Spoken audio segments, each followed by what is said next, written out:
The early morning of October 18, 2025 clamped down on the Donetsk Oblast frontline with a freezing mist, the air heavy with the metallic scent of damp earth and residual cordite.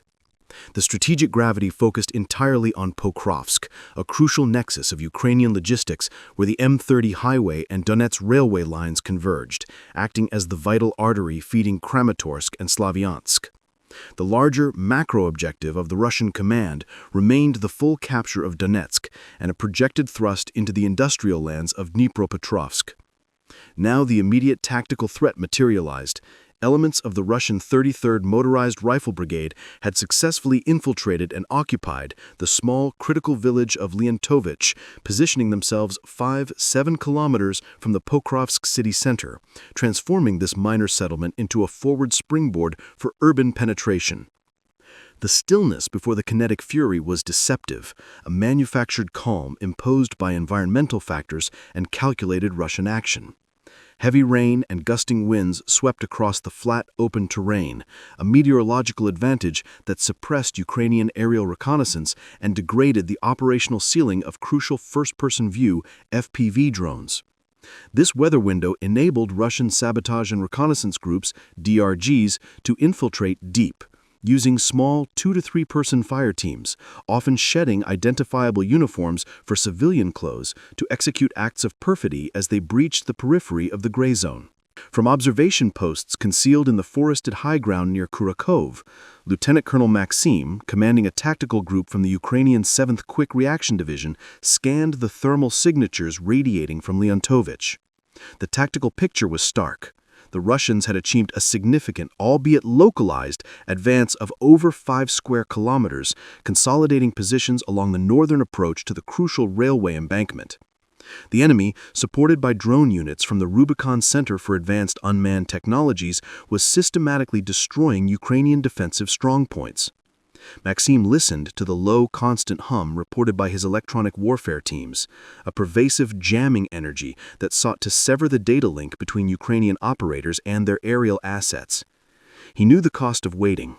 Ukrainian forces had already sustained an estimated 14,000 casualties, WIA and KIA, in the wider Pokrovsk area since late August, a brutal toll that necessitated a precision counterpunch rather than an attritional frontal defense. His counter-raid forces, a composite of specialized light infantry from the 152nd Hunter Brigade and the elite Gostry-Kartuzy drone unit, were already locked on target. The operation hinged on the integrity of their guidance systems. High above the overcast skies, Ukrainian artillery support was running calculations based on complex inertial navigation systems data, preparing to unleash a torrent of guided munitions and high-caliber tube artillery. The counter-raid's objective was not to retake Leontovychi completely. That was attritional warfare. The objective was to shatter the Russian forward logistics node established inside the captured village and decapitate the spearhead of the 33rd Motorized Rifle Brigade. Maxim gave the execute command, a single, sharp word into the secure satellite uplink: Sledgehammer. The Operation Sledgehammer was triggered by a sudden, brutal increase in Russian ordnance. The enemy unleashed an unprecedented volley of FAB-UMPK glide bombs, 268 reported strikes in a single day, tearing vast, smoking craters into the Ukrainian defensive depth behind Treyanda. The standoff attack profile of the glide bombs meant the Russian Aerospace Forces (VKS) could strike from relative safety, saturating the area before the 33rd Motorized Rifle elements began their rapid advance from Leontovychi. The enemy's strategic maneuver sought to leverage massive kinetic energy impact to create immediate tactical parity, suppressing Ukrainian fortifications before committing low-mobility infantry. Below the screaming arc of the glide bombs, the Ukrainian counter-raid moved. Captain Kostyantin, leading a 5-man DRG team, tasted the metallic tang of aerosolized explosive residue as he navigated a collapsed segment of the T-0515 road structure. Their primary target, a cluster of hastily fortified cinder block buildings within Leontovychi, identified via satellite intelligence as a potential command post for the Russian forward element. Kostyantin's team, designated Viper 1, moved fast, utilizing the same foul weather and ground mist that had shielded the Russian infiltration. The immediate fighting was a microscale engagement defined by noise and proximity. Russian fire teams, often using motorcycles and light armored personnel carriers for rapid transport, surged out of the village periphery toward the contested housing tracts of Trayanda. The air was instantly saturated with the high-pitched whine of FPV drones. The Gostri Kartuz operators, positioned safely kilometers away, activated their attack sequences. A Russian T-72 tank attempting to breach a minor embankment was abruptly shattered. A Ukrainian drone delivering a precise high-velocity HEAT, high-explosive anti-tank round, punched through the reactive armor plate near the turret ring. The secondary explosion engulfed the vehicle in a towering, sickening gout of orange flame and black, oily smoke. On the ground, Konstantin's team encountered a Russian forward observation post. The Russians attempted to deploy a portable EW jammer, a critical threat to the advancing FPV support. Private Dmitro, the team's designated marksman, settled his rifle. The shot was a single, disciplined crack that tore through the generator unit of the EW system, silencing the electronic noise instantly and restoring clear data links for the hovering FPV quadcopters. The immediate result was devastating. Relieved of the jamming pressure, the FPV operators delivered their kinetic payload with brutal precision. A succession of short, sharp detonations flipped two Russian pickup trucks carrying ammunition resupply, transforming the vehicles into flaming wrecks. The shrapnel from the impacts screamed through the wet air, decimating the accompanying infantry. The battle raged across the railway lines where the Russians aimed to secure the track intersection to establish their new logistical hub. Geolocation footage later confirmed the ferocious nature of the defense, detailing a reduced battalion-sized Russian mechanized assault near Volodymyrivka being repelled. Ukrainian forces systematically destroyed 9 armored vehicles and damaged 4 in that single engagement, demonstrating the effectiveness of the prepared kill zones and anti-armor fire. Konstantin received new coordinates, a suspected communications relay using captured civilian houses on the western edge of Leontovychi. The raid was pushing into the teeth of the enemy position. The intense pressure, however, was clearly inflicting the estimated 400 casualties per day that Russian forces were known to be sustaining in this direction, forcing the Russian troops to fight with low motivation and often using perfidious tactics of infiltration. The air was thick with low-hanging fog and the incessant whine of damaged armor cooling. Viper 1 reached the perimeter of the targeted command structure, a massive, half-destroyed grain storage facility now draped with thick camouflage netting. Inside, they heard the sharp, truncated burst of radio traffic and the rhythmic, guttural cursing of fatigued officers. The culmination of the counter-raid demanded the complete neutralization of the Russian forward control established in Leontovychi. This focused surgical strike was intended to freeze the tactical momentum gained from the earlier seizure and the massed FAB-UMPK strikes. Konstantin signaled the assault. 2 FPV drones, operating on a low data link frequency to avoid countermeasures, slammed into the south wall of the facility, delivering a kinetic energy penetrator payload that tore open a breach. Dust, pulverized concrete, and shattered glass exploded outward. Through the gap, Viper 1 slammed into the structure. The chaos was instantaneous. Tracer rounds ripped through the confined space. Konstantin's world narrowed to the scope of his rifle and the rhythmic count of his breathing. He saw a senior Russian officer attempting to destroy a sensitive communications array. Dmitro, moving with the preternatural speed of a veteran, executed a double tap. The Russian officer crumpled, his blood splattering across a topological map detailing projected advances toward Dnipropetrovsk. The defining moment came seconds later.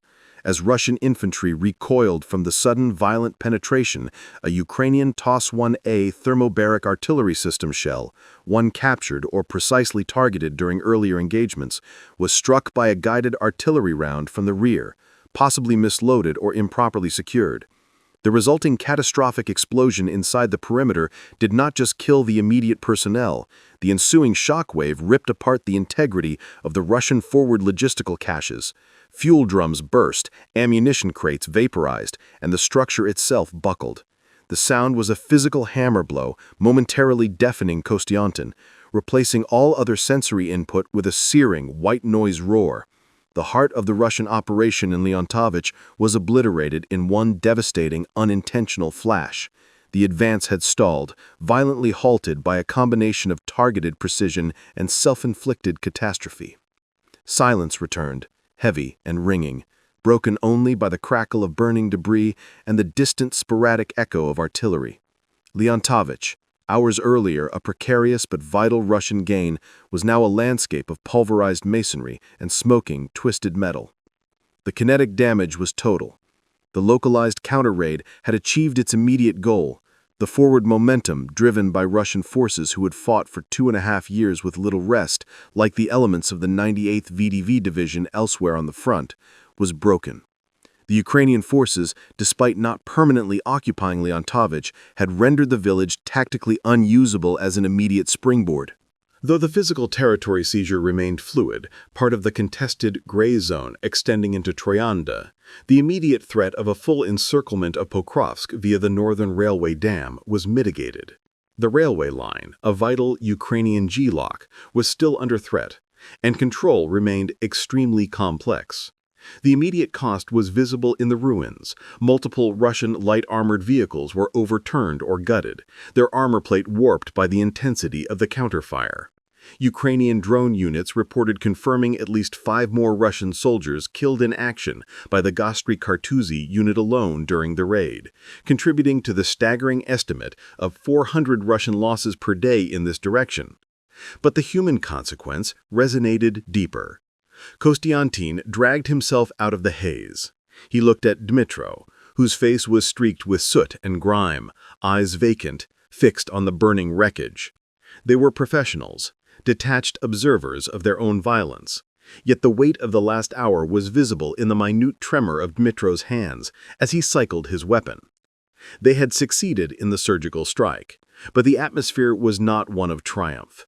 It was the desolate sound of the wounded screaming from under debris, the deep, pervasive smell of diesel mixed with charring flesh, and the cold, unfeeling rain washing across the faces of the fallen on both sides. The cost of holding this vital logistical hub was tallied in severed connections, both electrical and human. The 14,000 casualties sustained by Ukraine in the Pokrovsk area since late August underscored the brutal, grinding nature of the attrition warfare, irrespective of tactical success. The counter-raid on Leontovychi established a critical, if temporary, operational ceiling for the Russian advance. The immediate threat to Pokrovsk, the encirclement and final severing of the critical G-locks, was postponed, not erased. Russia utilized its superior volume of fire and manpower advantage, pushing high-loss, low-gain infantry advances to maintain the operational tempo. Ukrainian forces, in turn, demonstrated sophisticated defensive integration, exploiting Russian overextension and tactical inertia with precise FPV drone counterattacks and surgical DRG raids. The battle was a microcosm of the larger war in Donetsk, a continuous, high-intensity attrition campaign where gains were measured in meters and paid for in blood. Russian objectives, to complete the seizure of Donetsk and expand into Dnipropetrovsk, remained the strategic driving force. However, the relentless counteractions, though exhausting Ukrainian manpower, served to slow Russia's advance, preventing the rapid, defining breakthrough that the massive glide bomb strikes were designed to achieve.